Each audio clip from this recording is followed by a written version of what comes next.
Hi, I'm Rudy. Welcome to my course. Let's begin with a simple modern JavaScript project. In this project, we have an src directory, which includes all of our source code, and an index.html.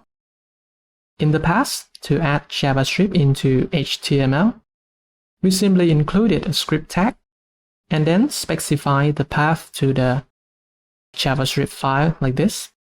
However, as JavaScript continues to evolve, there is a lot of JavaScript syntax that may not be supported by all web browsers. So this usually may not work and is not sufficient anymore. Now let's look into this main.txt. We have an import from a third party. We have an import from a CSS and import the code from a different file. We also have JSX.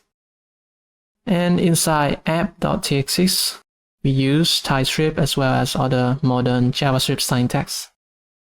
With our proper setup, most browsers will not understand our source code. To solve that, we need a compiler.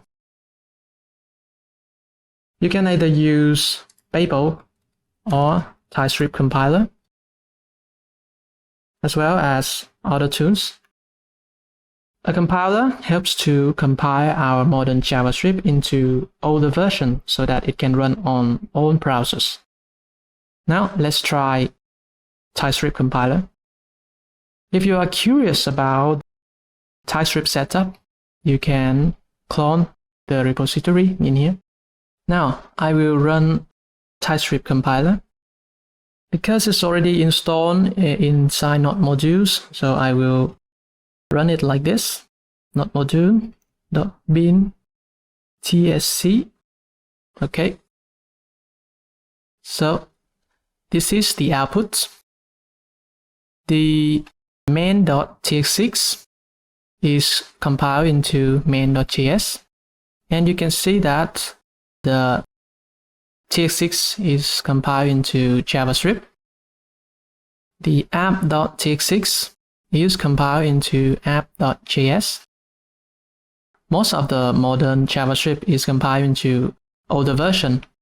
However, there are some issues here. First, the import syntax is compiled as is.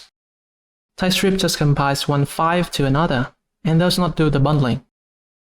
Secondly, the compiler doesn't handle CSS file as well as other assets. For example, we have some image and some fonts in here. After all, a compiler is not enough to build our modern JavaScript application. And this is where Webpack comes into play.